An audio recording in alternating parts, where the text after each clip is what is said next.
तर लाडक्या बहिणींच्या खात्यात पैसे जमा होण्यास सुरुवात झालेली आहे अशी माहिती आदिती तटकरे यांनी दिली आहे। जे लाभार्थी आहेत त्यांना लाभ मिळेल असं देखील आदिती तटकरे यांनी म्हटलंय। वितरित करण्यात येईल आणि त्यानुसार 2 दिवसापूर्वीपासूनच याची प्रोसिजर चालू झाली आणि लाडक्या बहिणींच्या खात्यामध्ये रक्कम जमा व्हायला ही कालपासून सुरुवात झालेली आहे। आता माहिती व तंत्रज्ञान विभागाने आम्हाला काही दिलेले आहे डेटा, तो स्क्रुटिनी करण्याचं काम हे चालू आहे। त्यांनी जो डेटा दिलेला आहे हा आम्ही क्रॉस व्हेरीफाय करणार, ग्राउंड लेवलला स्क्रुटिनी करणार आणि त्याच्यानंतर त्याच्यातून हे जे पात्र लाभार्थी आहेत त्यांना लाभ चालू राहणार, जे अपात्र आहेत त्यांचा लाभ कमी होणे।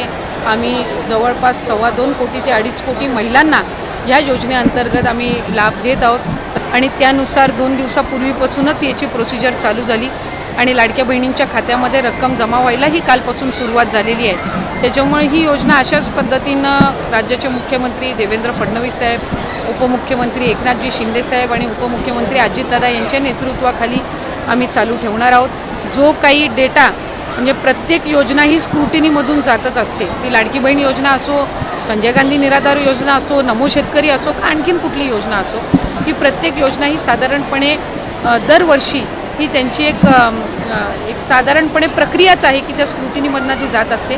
आम्ही वेगवेगळ्या विभागाकडनं, महिला व बाल विकास विभागाने वेगवेगळ्या विभागाकडनं त्यांच्याकडे जो डेटा आहे त्यांच्या लाभार्थ्यांचा हा साधारणपणे आम्ही मागितलेला होता, जेणेकरून लाडकी बहीण योजना जी आहे आपल्याला माहिती आहे की निकषामध्ये जर एका योजनेचा 1500पेक्षा अधिकचा लाभ जर कुठला लाभार्थी घेत असेल तर ते या योजनेमध्ये पात्र होणार नाहीत, अशा पद्धतीचे जे नियम आणि निकष आहेत। जानेवारी महिन्यामध्ये आम्हाला कृषी विभागाकडून नमो शेतकरीच्या लाभार्थ्यांची यादी मिळाली, त्यानुसार आम्ही ती प्रक्रिया सुरू केली।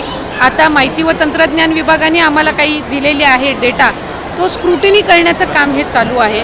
त्यांनी जो डेटा दिलेला आहे हा आम्ही क्रॉस व्हेरीफाय करणार, ग्राउंड लेवलला स्क्रुटिनी करणार आणि त्याच्यानंतर त्याच्यातून हे जे पात्र लाभार्थी आहेत त्यांना लाभ चालू राहणार, जे अपात्र आहेत त्यांचा लाभ कमी होईल।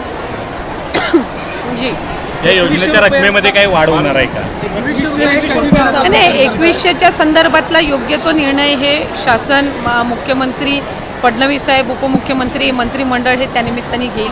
पण मला आपल्या माध्यमातून सगळ्या लाभार्थ्यांना सांगायचं आहे की ही योजना अशाच पद्धतीनं आम्ही पुढेही चालू ठेवणार आहोत आणि कुठेही या योजनेमध्ये खंड हा पडणार नाही आहे, कुठेही ही बंद होणार नाही।